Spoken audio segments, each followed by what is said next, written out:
നാദരുടെ ആദ്യത്തെ ശമ്പളം?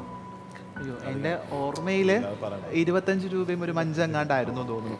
അന്ന് ഞാൻ 8ലെങ്ങാണ്ട പഠിക്കുമ്പോൾ ഞാൻ നന്നായിട്ട് എഴുതും, കൈയക്ഷരം നല്ലതാണ്. അപ്പോൾ മുതിർന്ന ക്ലാസ്സിലുള്ള സീനിയേഴ്സിന് റെക്കോർഡ് ബുക്ക് എഴുതി കൊടുക്കുന്ന പരിപാടി അന്നത്തെ പെൺകുട്ടികൾക്കുണ്ട്. ഞാൻ ആൺകുട്ടിയാണ്, പക്ഷേ എനിക്ക് ആ സ്വഭാവം ഉള്ളതുകൊണ്ട് ഞാൻ ഈ പൈസയ്ക്ക് റെക്കോർഡ് ബുക്ക് എഴുതി കൊടുക്കുക. അവർക്ക് ഈ പയ്യന്മാർക്ക് എഴുതാൻ സമയമില്ലാത്തതുകൊണ്ട് ഞങ്ങൾക്ക് എഴുതി കൊടുക്കുക. അപ്പോൾ ഞാൻ റെക്കോർഡ് ബുക്ക് എഴുതി കൊടുക്കുക. അതാണെന്ന് എനിക്ക് ആദ്യത്തെ ശമ്പളമായിട്ട് ഞാൻ കരുതുന്നത്.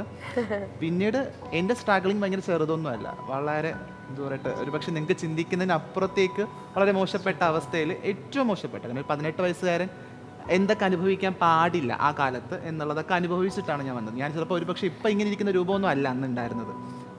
അത്രയും സൗന്ദര്യമുള്ളൊരു കാലത്തല്ല.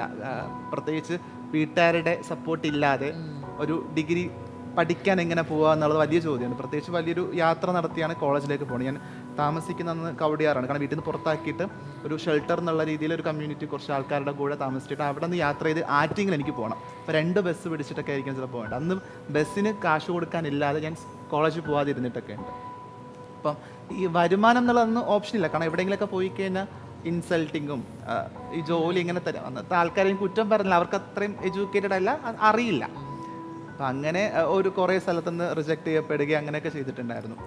പ്രത്യേകിച്ച് അന്ന് കടയിലൊക്കെ നിൽക്കാനുള്ള ഓപ്ഷൻ ഇപ്പം വിഷ്ണു പറഞ്ഞൊക്കെ എന്തെങ്കിലുമൊക്കെ ചോദിക്കാൻ വിഷ്ണുവിന് ഒരു പക്ഷേ അവസരം ഉണ്ടെന്ന് തോന്നുന്നു. എനിക്കതില്ല. കാരണം look like A feminine boy എന്നുള്ള രീതിയിൽ.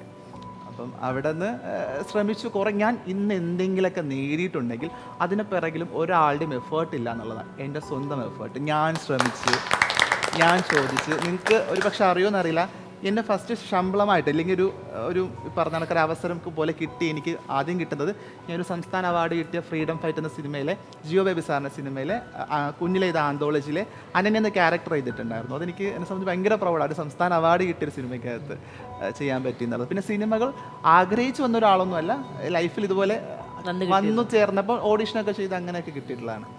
പിന്നെ ഈ ന്യൂസ് റീഡിങ് ആയിക്കോട്ടെ, അങ്ങനെയൊക്കെ ചെയ്തിട്ടുണ്ട്. പക്ഷേ എനിക്കിതിന് പുറത്ത് പറയാൻ പറ്റുന്ന ഒരു അവസ്ഥയുള്ള, പറയാൻ പറ്റാത്ത കുറച്ച് കഥകൾ ഉള്ളതുകൊണ്ട് ഞാനത് പറയാം. കാരണം അറിയാമല്ലോ, അന്ന് കുറേ സെക്ഷൽ ഹാരാസ്മെൻറ്റ്സും ഫിസിക്കൽ അറ്റാക്കിംഗ് ഒക്കെ സംഭവിച്ചിട്ടാണ് കടന്നു വന്നത്.